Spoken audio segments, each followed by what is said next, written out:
todas e a todos, declaro aberta a 63ª sessão do Conselho Superior de Defensoria Pública.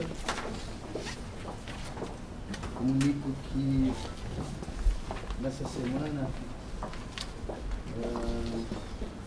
parte da equipe de administração prosseguiu no piloto de implantação do sistema Defensoria Online em Jaú.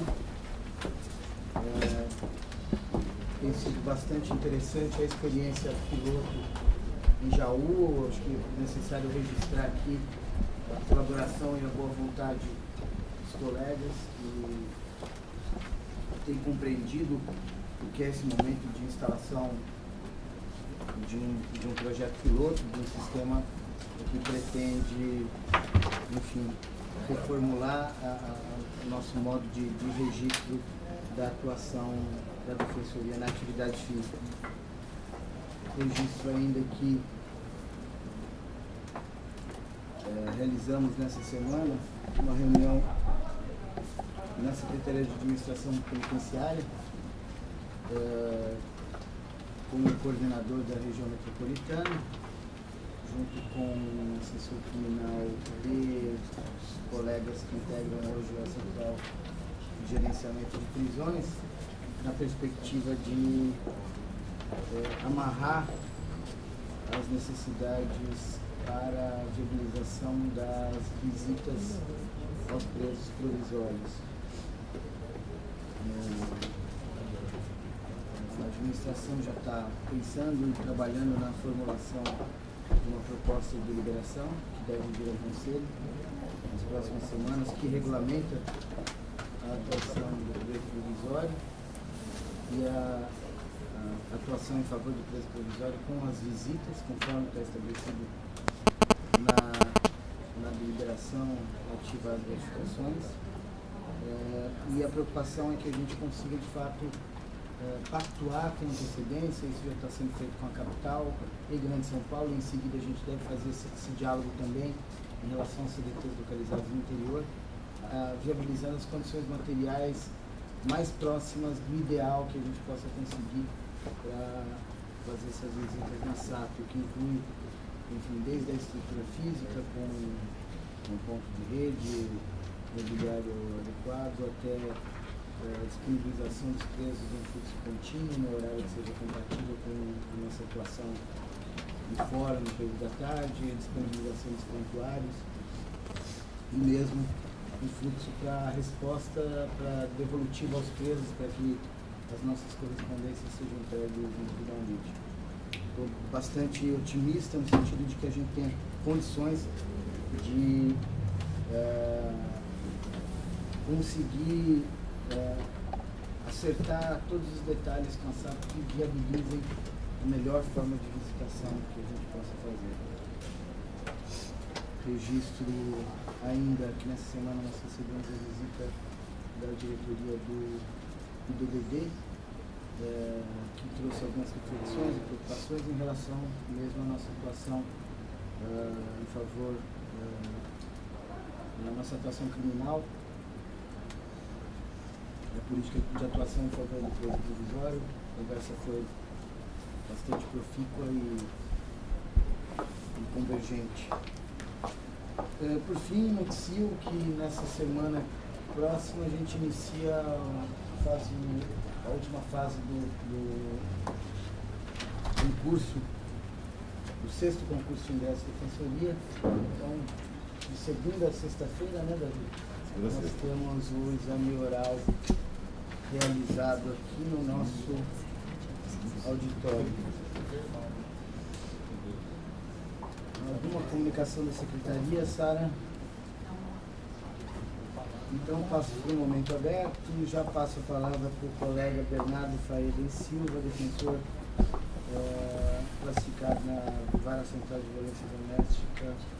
Tem a palavra, Bernardo. Bom dia, excelentíssimo primeiro subdiretor geral, demais conselheiros. Sou Bernardo Faeda, sou defensor público com atuação na Vara Central de Violência Doméstica Familiar contra a Mulher, do Fórum Criminal Central da Barra Funda, e com atuação em favor dos réus. E eu estou aqui hoje para poder falar sobre a situação que já perdura desde junho do ano passado acerca da existência de pauta dupla na Vara Central de Violência Doméstica. Eu sei que a administração já tem ciência disso, a gente já enviou e-mails, já tivemos algumas reuniões na primeira subdefensoria, na coordenação da regional, na coordenação auxiliar, e já houve ofício da juíza titular a esse respeito, mas eu, apesar de estar um pouco nervoso, essa é a primeira vez que eu venho no Conselho Superior, eu entendi que seria necessário tomar esse próximo passo, e esse, acredito, o último passo, para relatar essa questão.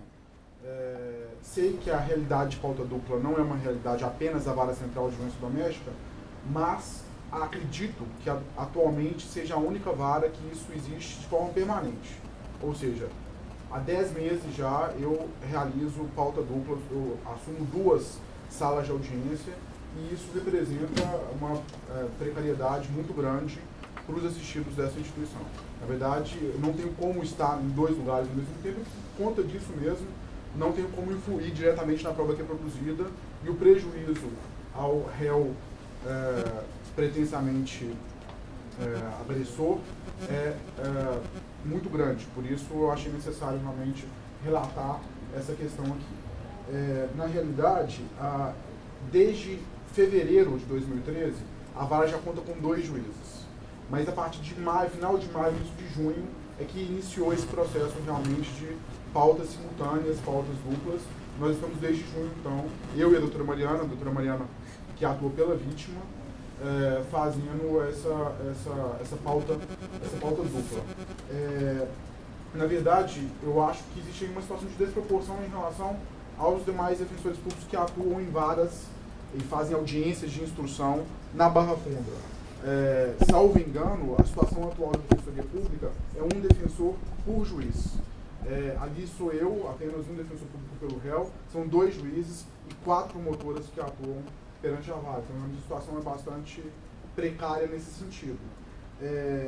Salvo engano, uma situação que ainda é pior do que aquela que existia antes do 4º concurso. O que eu ouvi falar, não tenho certeza, mas que a Defensoria Pública contava na Barra Funda com 3 defensores públicos para 4 juízes à época.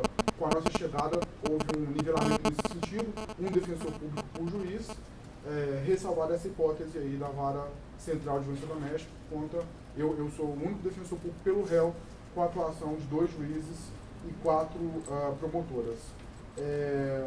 Eu penso, inclusive, que essa situação é mais gravosa do que o que existe atualmente nos próprios fóruns regionais, onde o que ocorre é a nomeação de advogado para atuação nos fóruns regionais. Ao menos formalmente, existe ali um advogado que pode estar pode acompanhar a audiência do início ao fim, situação que realmente eu não tenho como fazer, justamente porque existe essa pauta dupla realmente. Eu conto com o apoio das promotoras, dos magistrados também, que são bastante solidários, mas a pressão aumentou muito recentemente, em decorrência do tempo em que essa situação perdura. Repito que não é uma situação extraordinária, não é a título de férias ou abono, é uma situação realmente permanente. Então, exigir que as audiências sejam suspensas para que eu possa participar de ambas as audiências é algo que realmente é bastante complicado. E, na verdade, eu vim aqui no Conselho hoje foi para falar justamente dessa situação, da angústia que gera ter um assistido que não possa contar com o defensor público presente do início ao fim da instrução criminal. Não estou aqui para falar da pressão que eu estou recebendo dos demais sujeitos do sistema de justiça, promotores e juízes. Não estou aqui para falar do excesso de trabalho, embora ele exista. Eu estou aqui para falar exatamente dessa circunstância específica, na minha opinião, um desrespeito aos direitos humanos dos assistidos dessa instituição, particularmente dos réus da Vara Central de Violência Doméstica contra a Mulher.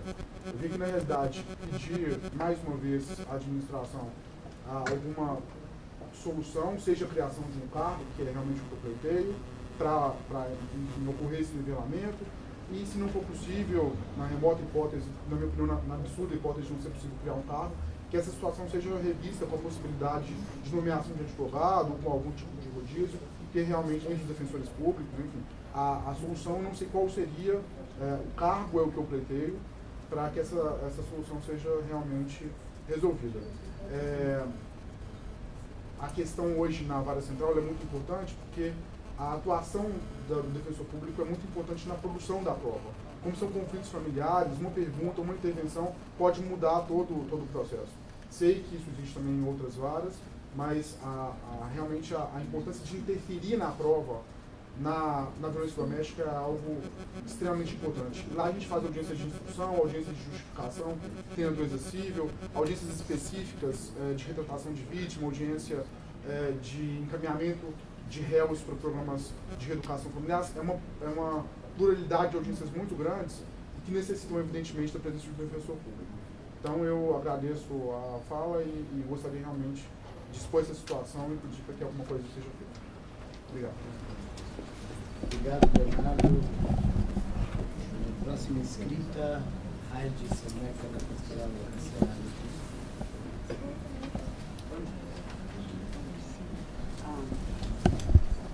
Fico feliz de estar aqui hoje e saber que vocês vão votar, que tenho toda confiança que a decisão hoje vai garantir atendimento às mulheres que eu acompanho, que muita gente acompanha por muitos anos. Eu acho que eu fiquei pensando, o que a gente quer garantir? Um atendimento não adequado, é um atendimento bom, que garante o direito dessas mães e dessas crianças de ter isso. O que a gente vê aqui em São Paulo, capital, se a gente ainda percebe casos de crianças que perdem a mãe sem qualquer assistência, sem qualquer audiência, imagina o interior de São Paulo.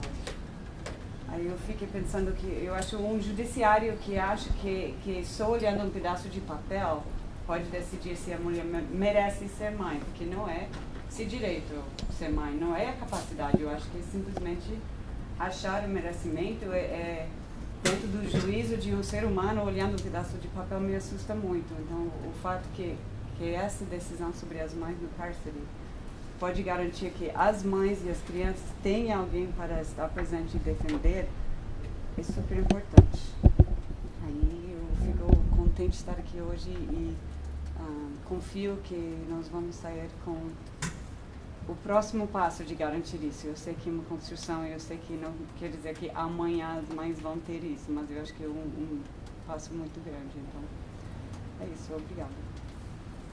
Obrigado, Heidi.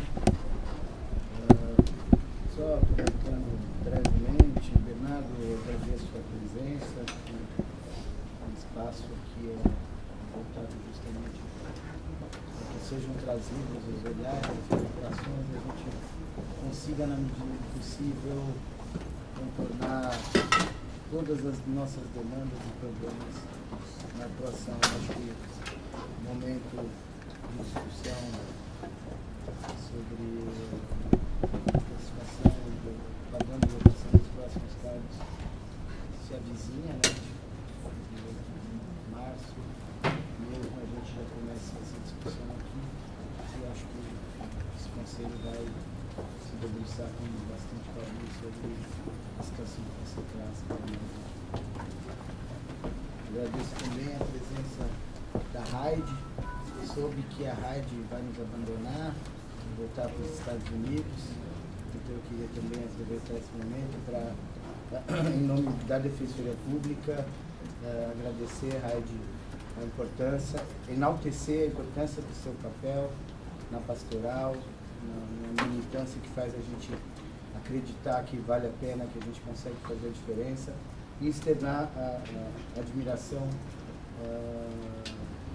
pessoal, eu acho que da instituição, e o agradecimento por toda a sua contribuição na história, na construção da Defensoria.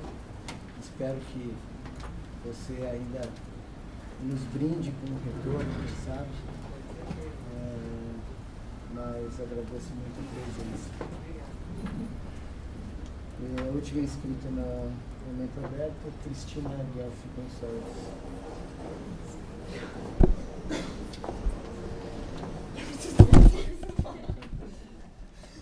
Deixa eu pegar fogo, cara. É bem de escada. Bom dia. Estamos cansados. Você tá?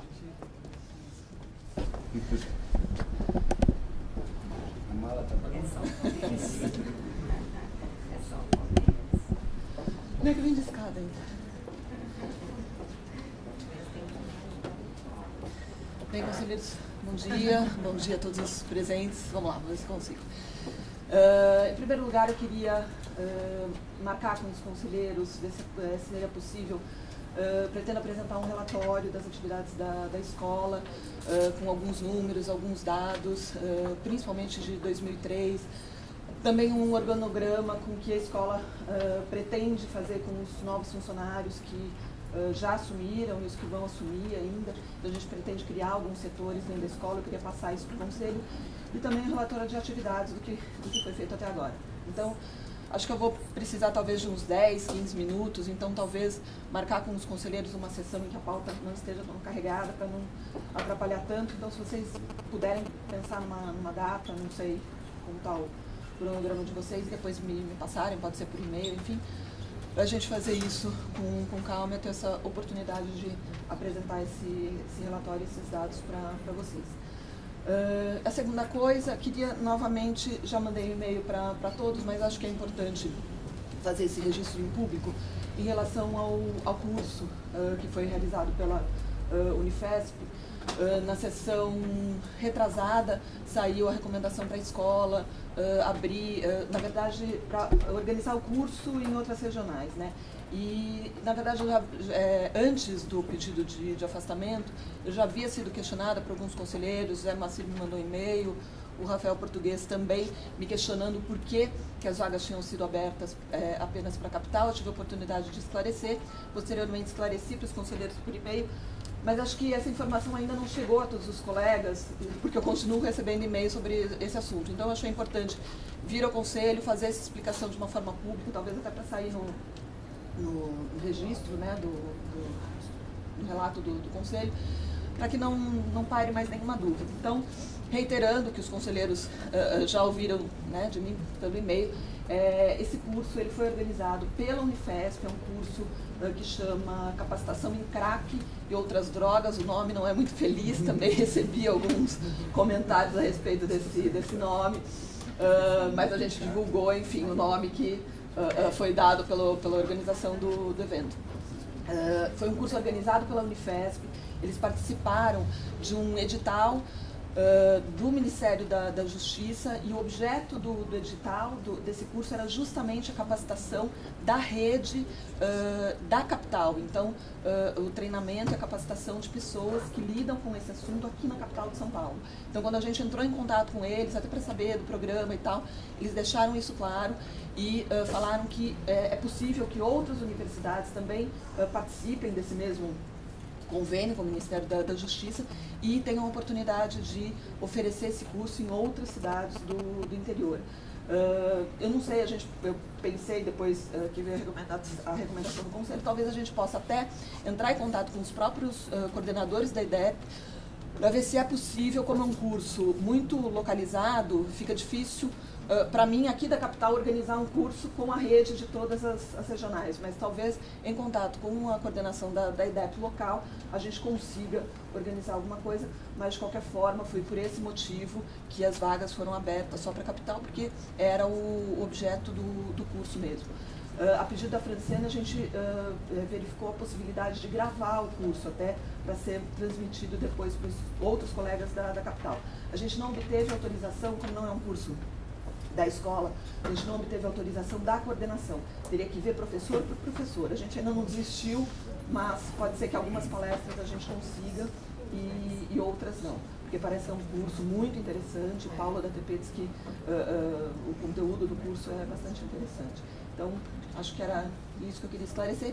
E, por final, dizer que a gente está começando novamente os encontros da formação continuada dos defensores do 5º concurso. E esse ano a ideia é especializar um pouco.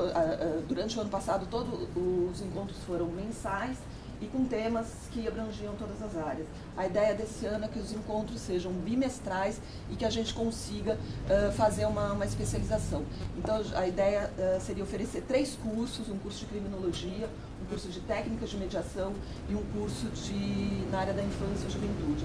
E os defensores, de acordo com a sua área de atuação, na verdade, com o seu desejo, a gente está deixando livre isso, eles vão escolher um desses cursos e ter essa formação durante o ano todo. Então, vai mudar um pouquinho a dinâmica do curso de formação. Acho que era isso, enfim, estou à disposição, se puder esclarecer mais alguma coisa, obrigada. Obrigado, Cristina. Só acrescentando, em relação ao curso relativo ao CRAC, de fato, a iniciativa de abrir as vagas partiu do Paulo, que então estava na PP, aliás, não me recordo se eu anunciei aqui cedo ou não, mas houve mudança já em relação à composição da PP. Hoje nós recebemos a Melina e a Marília, que agora são as responsáveis, com a perspectiva da gente ainda receber a Paula e a Lidiane para fechar a composição da PP, né? Mas o Paulo trouxe na época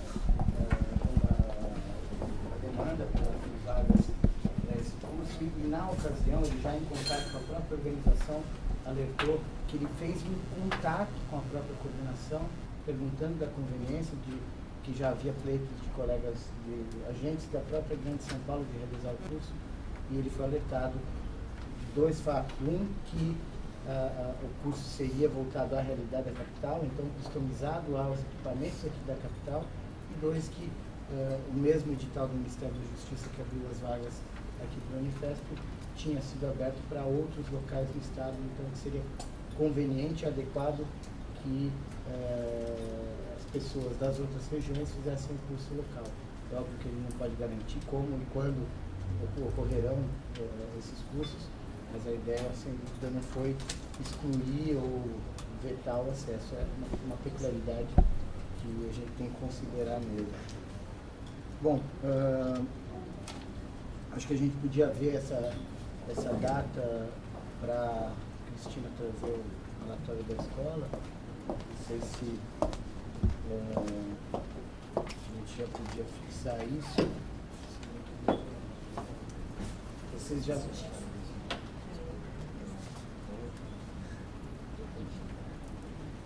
Vocês já definiram que no dia 21 teria 28? 27 haverá 27 é uma quinta-feira. A sessão que seria no dia 28 vai ser transferida para o dia 27. Vai ser o processo do sigilo. E nesse dia 27 vai ser notificado ao processo toda a sessão. Então, ou dia 21 ou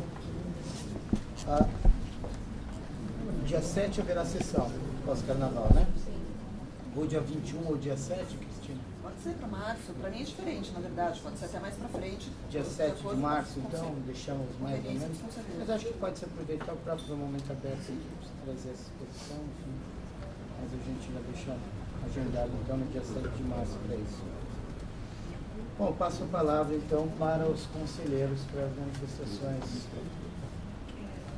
Davi, Márcia, Rafael. Davi, Márcia, Rafael, Miragai.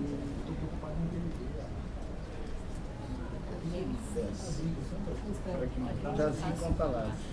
Bem, bom dia a todos e todas. Em relação à fala do Bernardo, só para ressaltar aqui, de fato, essa situação está sendo considerada pela administração na proposta que vai ser apresentada ao Conselho de ampliação dos cargos.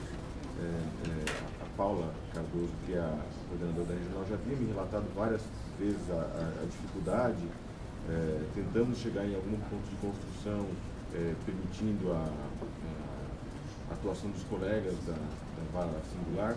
Então, como não existe esse cargo para ser acumulado, havia essa dificuldade de designação de um cargo inexistente.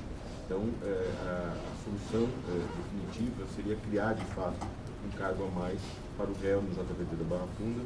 Então, isso vai ser objeto de consideração quando do encaminhamento da proposta que vai ser trazida ao Conselho. Acho que é uma construção, de fato, que momentaneamente é um ponto ruim, mas assim como aconteceu nas varas singulares, a tendência é que nós avancemos nessa direção. Então, acho que é um cenário que deve se resolver em breve. Para relatar ainda que ontem eu compareci a unidade de Santo Amaro para conversar com os colegas também em algo que envolve o projeto de expansão dos cargos e uma ideia que talvez esteja presente na proposta de ampliação, que é a possibilidade de incorporação dos polos, especialmente os polos da capital, especialmente nas unidades cujo polo existe apenas para aquela unidade. Em Santo Amaro há uma posição divergente entre os colegas, certamente esse debate virá ao Conselho, e deve vir ao Conselho. Acho que é importante que o Conselho confronte as posições distintas que há na própria unidade, mas eu acredito, aí é uma posição minha, enquanto segundo sub, que esse formato de atuação fragmentado da capital, ele traz mais prejuízos do que benefícios, tanto para os assistidos, para os usuários, quanto para os defensores. Então é algo que vai ser também considerado na proposta a ser apresentada à administração, mas eu estou ouvindo os colegas a respeito também, a ideia é que as próprias unidades tragam subsídio para que nós possamos adequar essa proposta da maneira mais consensual possível, lembrando que essa iniciativa da incorporação do polo de desenvolvimento pela unidade não partiu da administração lá atrás, foi uma construção a partir dos colegas e feita por esse conselho, a partir dos colegas das unidades de São Miguel e Itaquera e feita por esse conselho. Então acho que é algo interessante de ser pensado também nesse próximo passo de expansão, que a gente consiga efetivamente caminhar nessa direção. Mas, como eu disse, eu acho que vai ser muito importante que esse debate no Conselho permita os diversos pontos de vista. Eu mesmo na unidade ontem, foi uma reunião muito longa, percebi que há diversos pontos contraditórios internos que têm que ser sopesados numa construção e numa decisão. E por fim, só reiterar a fala do Renato, semana que vem será a última fase do concurso, do 6º concurso público de defensores, que vai se dar aqui nesse espaço, no mesmo espaço que se deu a fase oral do 5º concurso. As sessões de provas serão públicas, as pessoas quiserem comparecer, vão poder comparecer, claro, limitado ao número de assentos disponíveis. Não é possível que fiquem pessoas em pé, até para não atrapalhar os candidatos, mas de acordo com as listas disponíveis, as pessoas podem comparecer e assistir a prova oral. Eu queria já de antemão agradecer muitíssimo durante todo esse certame, durante todo o concurso, a Secretaria do Conselho Superior, a Sara, a Mara, os demais servidores e estagiários que atuam na Secretaria do Conselho, que sem a Secretaria do Conselho esse concurso não teria chegado a bom termo. Não chegou a bom termo ainda, faltam algumas etapas, mas está chegando a bom termo. Então o papel da Secretaria, mais uma vez, foi extremamente diligente, necessário para que o concurso tenha transcorrido de forma tranquila e serena e com os prazos sendo observados. Não houve nenhum adiamento de prazo do que havia sido previsto inicialmente, o que me deixa bastante contente em relação ao trabalho que foi desenvolvido. Obrigado. Obrigado, Davi. Conselheira Márcia. Bom dia a todos, a todas. Eu queria fazer um esclarecimento inicialmente a respeito de uma solicitação que a Corregedoria encaminhou no curso desta semana a cerca de 30 defensores públicos que atuam em varas singulares na unidade criminal situada no Fórum da Barra Funda. Essa solicitação de informação feita pela Corregedoria partiu de uma provocação da coordenação do Núcleo de Cidadania e de Direitos Humanos, que noticiava à Corregedoria que defensores da Barra Funda não estariam recorrendo das decisões monocráticas. Pois bem, a partir dessa informação, passamos a fazer algumas pesquisas. Inicialmente solicitamos informação da colega coordenadora do núcleo de segunda instância, para que elas nos mandassem os dados que ela teria disponíveis, ou até mesmo uma apreciação dela, pessoal, enquanto coordenadora, sobre esta informação que chegou à Corregedoria. não encontramos assim, dados suficientes, portanto, passamos a análise dos dados que a Corregedoria tem nos seus bancos.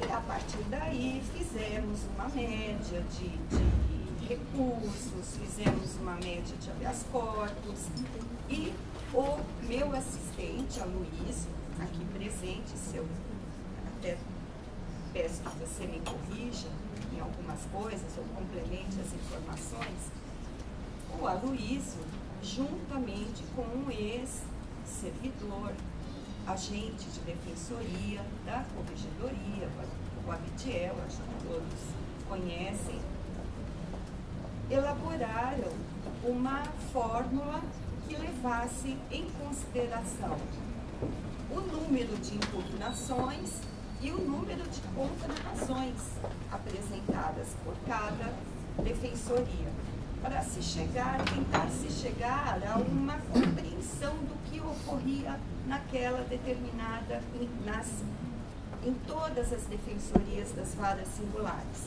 Algumas se destacaram por um alto índice de recursos, de habeas corpus, e outras por um índice considerado, enfim, não diria baixo, um índice menor, e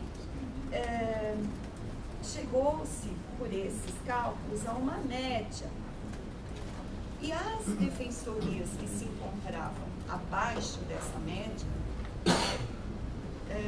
os defensores públicos titulares receberam essa mensagem da Corregedoria solicitando que informasse, que nos dessem informação sobre as peculiaridades da vara, da defensoria do colégio.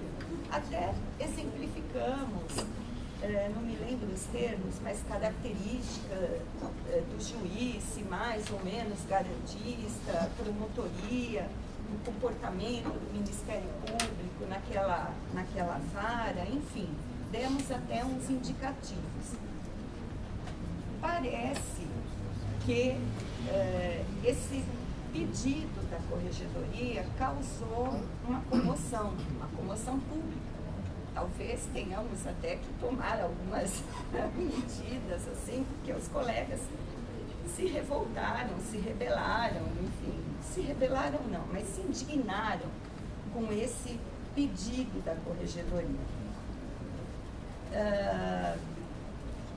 Eu queria deixar claro que essas solicitações de informações para defensores públicos, além de estar compreendida no rol de competências do Corregedor-Geral, a prestação dessas informações está compreendida no rol de deveres do defensor público. Portanto, eu até entendo que possa haver um ou outro questionamento, mas independentemente disso, a informação deve ser prestada. Independentemente de qualquer fórmula que parece que causou, eu sei que nós do direito não temos assim muita afinidade com fórmulas, com cálculos, mas independentemente de qualquer fórmula, aqui, o foco é, como sem fórmula, extrair da média dos recursos da unidade, os números dessas defensorias estavam abaixo. Não vejo mal algum a Corregedoria, na Corregedoria, solicitar informação para o colega. Parece-me até que está aí havendo uma inversão de valores. E outra, quisemos justificar tanto, olha, estamos pedindo por causa disto, que isso causou ainda mais indignação dos colegas. Ou seja, se eu peço informação sem dizer porquê, como, quando, desculpe, mas o presidente da Comissão de Prerrogativas me questiona por que eu estou pedindo isso para os colegas. Se peço de forma fundamentada e explicativa, os colegas começam a questionar o raciocínio da corregedoria. Então, colegas, os senhores têm que entender que prestam um serviço público, a corregedoria compete fiscalizar, sim, não só orientar, e no meu papel não tem o menor problema de solicitar, ainda que pudesse requisitar, essas informações dos defensores públicos. Faltou alguma coisa, Luiz? E vejam bem, quero frisar que não foi encaminhado esse pedido para a VEC, para o DICO. Por quê? Porque essa notícia que chegou até nós dizia respeito especificamente a uma unidade. Foi isso que aconteceu. E quero frisar também que, em outras oportunidades, a corregedoria solicitou informações idênticas. Não sei, algum dos conselheiros aqui pode ter até recebido, durante o ano passado, alguns pedidos de informação igual a este, talvez sem esta fórmula que causou tanto impacto nos colegas, mas foi solicitado sim, com base numa média de produtividade. Produtividade não é uma palavra descontextualizada desse trabalho da corregedoria, é um termo técnico na área de administração, e esses colegas que estavam ou muito acima da média da unidade ou muito abaixo, são regularmente questionados. Explique por que esse número está lá em cima, por que esse número está muito abaixo. E via de regra, o colega esqueceu de inserir dados ou colocou um 0 a mais. Outro dia, no relatório da corregedoria, quantas ACPs a colega? 90 200? 200 ACPs. No mês? Isso. Olha o reflexo que isso dá num resultado final, numa avaliação de produtividade. É lógico, questionamos a colega. Não, peraí, foram duas, não foram. Errei nos 2 zeros. Só para eu lembro uma vez, o Ministério Público, quando nós não entrávamos com as ações de creche individuais, eles entravam com ações civis públicas individuais. Então dava 400 ações no mês, civis públicas. Mas não é no caso. Não é, não é. Não é. 200 ações. Esses pedidos de medicamentos também. Ação civil pública individual. E outra consideração que eu faço é que a competência da corregedoria organizar essas estatísticas. E organizar não quer só dizer coletar e deixar lá no arquivo resguardado para que, se um dia precisar. Não, a corregedoria avalia sim. Bem, e outra coisa, eu gostaria de lembrar para alguns defensores da Barra Funda e informar, né, para novos defensores das varas singulares, que a época da escolha de lotação dos cargos, este Conselho Superior, inclusive eu, esteve na Barra Funda numa reunião com colegas das varas singulares. Acho que muitos aqui já compunham esse conselho à época. Estivemos lá, a corregedoria especialmente declarou que apoiava essa decisão do conselho, porque, na verdade, um defensor trabalhando simultaneamente com 2 juízes era até prejudicial à defesa do acusado. Eu concordava absolutamente, mas que a corregedoria ia cobrar a atividade dos colegas.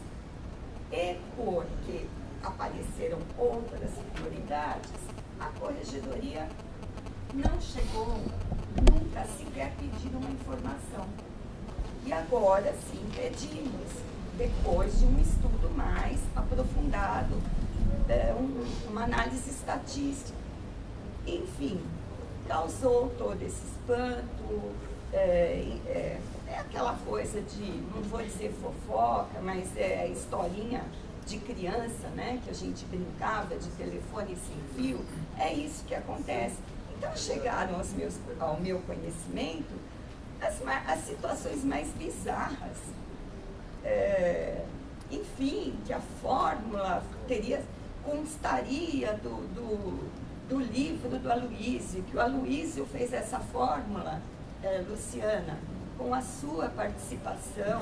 Vocês dois criaram essa milagrosa fórmula. Eu gostaria de ter participado dessa construção, que é muito bacana. Então, as mais diversas informações chegaram ao meu conhecimento. E friso, as respostas que chegaram à corregedoria confirmaram a exatidão da forma, confirmaram o que nós imaginávamos que acontecesse naquelas defensorias, o que mostra até o acerto da fórmula criada pelo Aloísio e pelo Abidiel. A ouvidoria não participou desse trabalho, muito menos a administração. Foi obra do nosso colega Aloísio e do ex-servidor da corregedoria, o Abidiel, que hoje está atuando juntamente com a primeira subdefensoria, um servidor muito competente. Então é isso que eu gostaria de esclarecer aos conselheiros, gostaria de esclarecer aos colegas das varas similares. Qualquer dúvida, a corregedoria está à disposição. Eu acho que o diálogo deve ser direto com a corregedoria, não precisam ficar mandando recados por interpostas pessoas.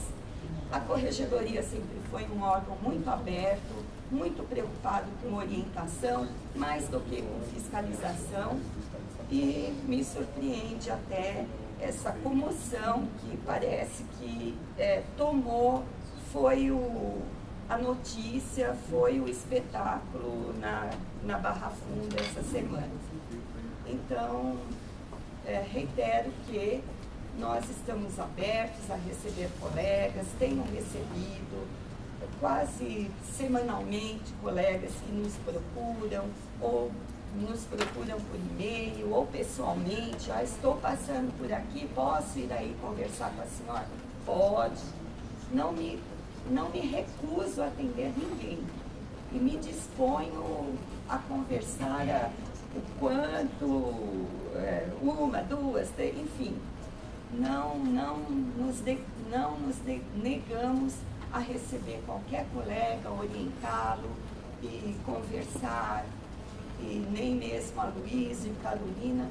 Então, colegas, a melhor forma de comunicação é a direta. Se os senhores têm dúvida a respeito da seriedade do trabalho da corregedoria, procurem a corregedoria, procurem conhecer o nosso trabalho, para depois tecer esses tipos de comentários. Era isso que eu queria dizer em relação ao trabalho, a essa questão. Eu só tirar uma dúvida, Luiz. Isso é uma comissão interrogativa, o presidente da comissão? Sim, quando eu solicitei informação sobre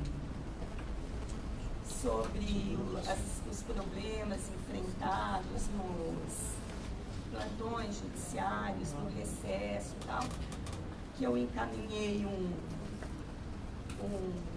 comunicado para a carreira, explicando que aquilo era necessário para um estudo que a corregedoria ia fazer, enfim. Eu tive que explicar melhor ainda o motivo pelo qual eu estava solicitando a colaboração dos colegas para o trabalho de análise da corregedoria. Então é isso, né? A corregedoria não pode requisitar, tem que pedir por favor, e por aí afora. Bom, amanhã teremos correção na unidade, na manhã não, colega. Na segunda-feira teremos correção na unidade da Vila Prudente, não precisam comparecer amanhã, segunda-feira. E gostaria também de informar, eu acho que isso já foi comentado pela Luísa aqui, mas reforçar o envio da proposta do Código de Ética, que uma nova versão, né? Versão, sei lá, 5, 6, não sei em que versão estamos. E que eu soube ontem que já foi aprovado com algumas adaptações no estado do Amazonas, pelo Conselho Superior. Em outro estado, eu acho que já totalizam 5 ou 6 estados com a aprovação desse Código de Ética. Então, gostaria de solicitar aos colegas que possam até encaminhar a minuta para todos, para que comecemos a refletir sobre isso, debater essa questão e, ou aceitando ou não, cheguemos a um conteúdo que contemple os anseios tanto dos colegas, da associação, conselheiros e a corregedoria em especial. Só, né? Já falei demais, né? Obrigado, conselheira Márcia e conselheiro Rafael Verdasco. Tenho 3 assuntos aqui para colocar, mas eu vou começar com a questão trazida pela Márcia sobre esses ofícios que foram criados desde o início. Na verdade, o que eu discordo da forma e talvez da forma, principalmente, como foi levado adiante esses ofícios. Em relação à forma, eu acho que não a forma, agora falando da forma como foi conduzido esse procedimento. Não, a forma como foi feito. O que eu quero dizer? Esses ofícios foram encaminhados pedindo esclarecimento para os defensores, mas eu acho que num contexto em que eu acho que não existe nenhum problema, é a atribuição mesmo da corregedoria pedir essas informações, os colegas devem sim prestar essas informações. Só que o Conselho Superior, junto com a administração, com seus membros natos e com os eleitos, vinha discutindo praticamente desde a metade do ano passado e de agora. Eu participei de todas as reuniões e foi discutindo muito sobre estabelecimento de metas, né? Discutindo muito, não foi discutido sobre o criminal, porque houve mais ou menos um consenso de que a melhor distribuição de processos por criminal ainda é o defensor por vara, o defensor por juiz. Ainda, pelo menos, a gente não conseguiu chegar em nenhum trabalho que conseguisse superar essa forma de defensor por vara, defensor por juiz.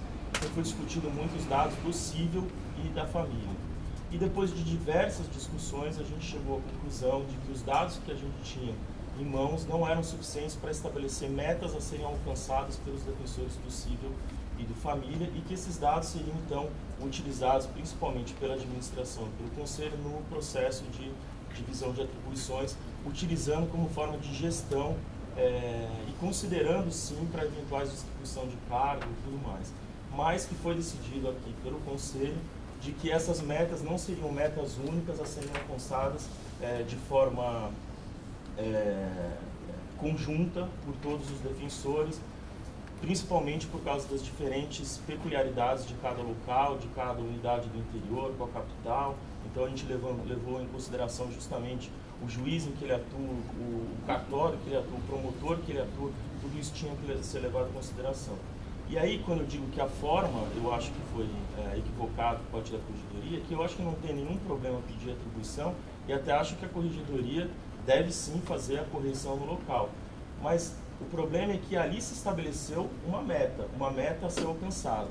E aí eu não vou entrar no mérito, porque eu também não conheço também todos os detalhes da fórmula em si, que eu também... eu vi a fórmula e também, vendo por cima, eu também acho que também não foi considerado várias peculiaridades de uma vara para outra, eu acho que isso tem que ser levado em consideração, mas eu acho que a principal questão foi um estabelecimento de uma meta que foi chamado nem de índice de produtividade, mas de índice de combatividade, que é 15,9.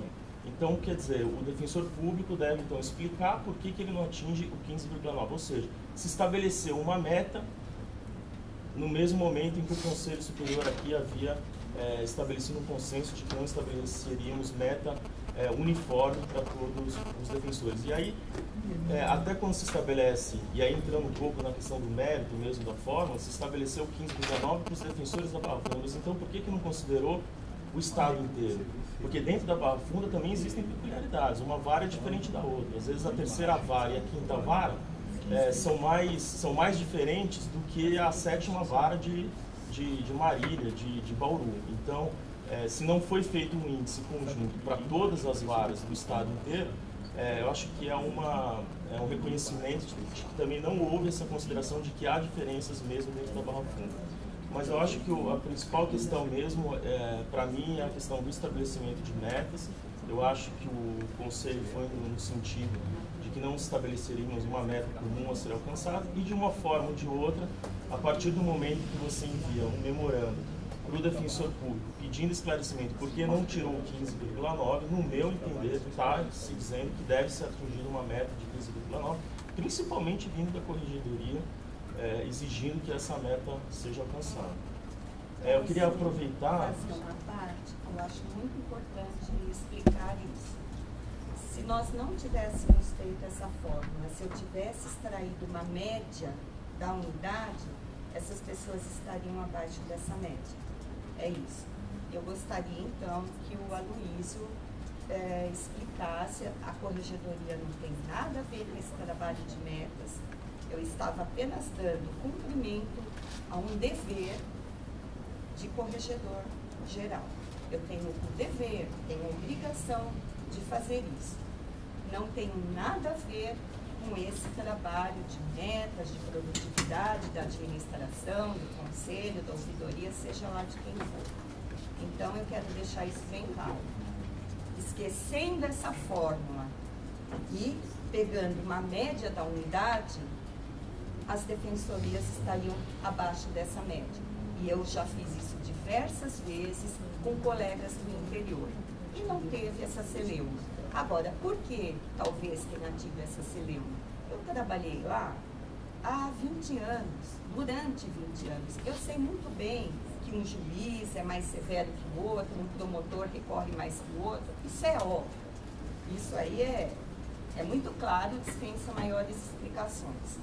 Agora, o que eu sei também é que nas varas singulares existem cerca de 60 defensores. Nunca tive curiosidade de fazer a soma de quantos defensores atuam em varas criminais no interior, mas não sei se passa disso. Então, tenho para mim que a Barra Funda, que as varas singulares da Barra Funda, essa unidade tem muita representatividade. É um parâmetro muito bom. Por isso que, a partir dessa notícia, isso que vocês estão esquecendo, os senhores estão esquecendo, a Corregedoria não tirou isso do nada, a partir dessa provocação foi instaurado um expediente e, a partir daí, buscamos entender o que acontecia e chegamos a essa conclusão. Então, vamos perguntar para os colegas, porque eu, sinceramente, eu como defensora da unidade que sou, que retornarei para lá, eu achava que fosse isso mesmo. E as respostas vieram nesse sentido. Então, até para fazer o contraponto, eu gostaria que o Aloísio não, bem rapidamente, falasse só para alguma coisa. Eu vou pedir desculpe, gente, é uma parte, a gente, na verdade, não pode, eu posso reinscrever a Corregedoria ao final, porque a parte, na verdade, deveria ser pontual. Acho importante elucidar.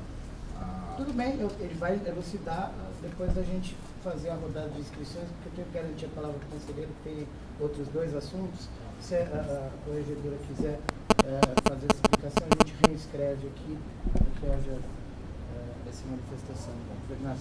Não, a outra questão, daí também, na verdade, nas últimas duas sessões eu questionei, e aí eu queria, com a administração mesmo, para gente chegar e saber quais são os passos que faltam para a apresentação mesmo do projeto de distribuição de cargos. A gente realmente, o concurso já vai começar semana que vem, fase oral, daqui a pouco eles estão tomando posse. Eu comentei na sessão passada de que o mundo ideal mesmo seria a gente conseguir conciliar os dois processos de atribuição e de distribuição de cargos, mas que realmente eu não sei se isso vai ser possível a ver como está a questão da distribuição de fixação de atribuições. Então, eu acho que a gente precisa iniciar esse debate, pelo menos ter um contato com o que é a ideia inicial da administração, para que a gente possa aí, pelo menos, ter tranquilamente uns 2 meses, 1 mês, 2 meses, para poder discutir isso no Conselho, sem ser no afogadilho, na afobação. E por fim, na verdade, até só aproveitando também a presença da Cristina, que é um assunto que me veio agora por causa da Cristina, eu acho que até como a Cristina vai trazer o relatório das atividades, tudo, eu acho que o Conselho precisa, talvez esse Conselho já esteja aí terminando a gestão, mas acho que seria muito importante, talvez, eu sei, a Cristina sempre se colocou à disposição a conversar com esse Conselho, também já me mandou e-mail especificamente sobre isso, para a gente dialogar. Faltou também essa minha iniciativa mesmo de ir conversar com a Cristina, mas eu acho que é uma coisa que precisa ser debatida, precisa ser conversado com todos esses conselheiros. Essa gestão, provavelmente não, certamente quando os colegas do 5º concurso terminarem o curso de formação, não será essa composição do Conselho, mas eu acho que é muito importante, até para a segurança e para a estabilidade das atividades da escola, que esse Conselho discutisse um pouco como será encarado o trabalho que está sendo desenvolvido na escola de projeto social pelo Conselho. Eu falo especificamente na questão da atribuição de notas e eventual consideração disso para comprovação, para confirmação no estágio probatório. Eu acho que isso realmente precisa ser enfrentado, até para que não haja surpresas nem para a escola, nem para esse Conselho. O trabalho está sendo desenvolvido, está sendo feitas as escolhas dos colaboradores, coordenadores, que serão colaboradores? Orientadores que orientarão esses colegas. Mas então eu acho que o Conselho precisa amadurecer, porque depois o estágio probatório, afinal, vai chegar, vai ter uma avaliação, e eu acho que é importante o Conselho definir ou não se a nota, essa avaliação, será considerada para fins de confirmação. Eu sei que existem divergências, eu inicialmente, pelo menos por hora, eu acho que talvez a nota, a avaliação desse trabalho, a princípio, eu acho que não pode ser considerada para confirmação, seja porque na lei estabelece a participação, o envolvimento desse trabalho, não fala especificamente sobre uma avaliação específica, e além da questão de que o projeto social ele vai além da questão jurídica, né? Então eu acho que a lei ela permite sim uma avaliação jurídica, mas eu acho que o projeto social ele vai além, sem dúvida ele é muito oportuno, ele é muito válido. Tem algumas discordâncias apenas em relação ao gerenciamento disso, com eventual implementação, que eu já manifestei anteriormente, mas só isso que eu acho que é importante para ter essa sintonia do Conselho com a escola. A gente pode discutir isso no dia 7 também, se vocês quiserem. Obrigado, conselheiro Bruno Miragaia. Bom dia. Eu queria retomar a fala do colega Dr. Bernardo e dizer que, de fato, a gente tem alguns problemas estruturais, problema de lotação em algumas unidades, deixa fragilizada a prestação do serviço, e que, embora a gente está na iminência de discutir a expansão dos cargos, a gente não tem ainda, de fato, uma previsão, embora o Davi tenha dito que possivelmente em março aí a gente tenha um avanço. A gente sabe que a dinâmica dos trabalhos do Conselho se dão, às vezes, de forma diferente daquela com que a gente imagina. E eu tenho para mim que esse projeto de expansão não vai ser tão fácil de ser vencido, até pela experiência que nós tivemos de ter que aprovar algumas lotações anteriormente de uma forma muito rápida. Então eu já digo que eu quero com certeza votar esse processo com muito mais calma, embora a decisão seja da administração. E diante disso, eu acredito que outras soluções precisam ser encontradas para esse problema, e não só para esse, para outros problemas, né? Nós temos colegas para serem chamados, né, para serem nomeados, tomarem posse, que estão aguardando. Nós temos uma relutância, né, da administração em trabalhar com a nomeação de advogados do convênio para suprir, né, o problema da área criminal. Não é de hoje, nós temos esse problema. E não temos na área civil. Qualquer problema que nós temos na área civil é facilmente delegado para convênios, seja convênio com entidades, seja convênio com a OAB. É muito maior a flexibilidade criminal. A gente tem, com o discurso de não retroceder, eu acho que não é desejável mesmo, né? A gente utiliza os convênios, mas em situações peculiares eu acho que é necessário, porque na ponta tem um usuário que está sendo ali, sofrendo as consequências, quem sabe, da fraqueza do nosso serviço em razão da estrutura. E além dessas soluções, eu também poderia dizer que a gente tem alguns cargos, hoje já, na instituição, que poderia ser melhor aproveitado. E aí é nesse ponto que eu acho que a gente poderia até... Eu solicito para a administração, por exemplo, alguns dados sobre o defensor que está no CRATOT, né? Qual é a sua atividade, se ele tem desenvolvido o trabalho, se é o dia inteiro, eu não sei como funciona exatamente. Nós temos o defensor que está no atendimento da coordenação do atendimento criminal, eu não sei como está sendo feito esse serviço lá, quando foi da lotação desse cargo lá, eu já havia questionado. É o Marcos Chibeco, que está no atendimento criminal, coordenador do atendimento criminal. Eu não sei quais são as atividades. Quando foi para lotar, eu questionei se era necessário mesmo. Inclusive, eu questionei. Inclusive, o espelho de alguém. Não. Hoje ele está como coordenador, está inclusive acumulando a função de coordenação. Desculpa, eu ia poder falar depois, mas ele está como um espelho na banca da defensora que na Regional Criminal está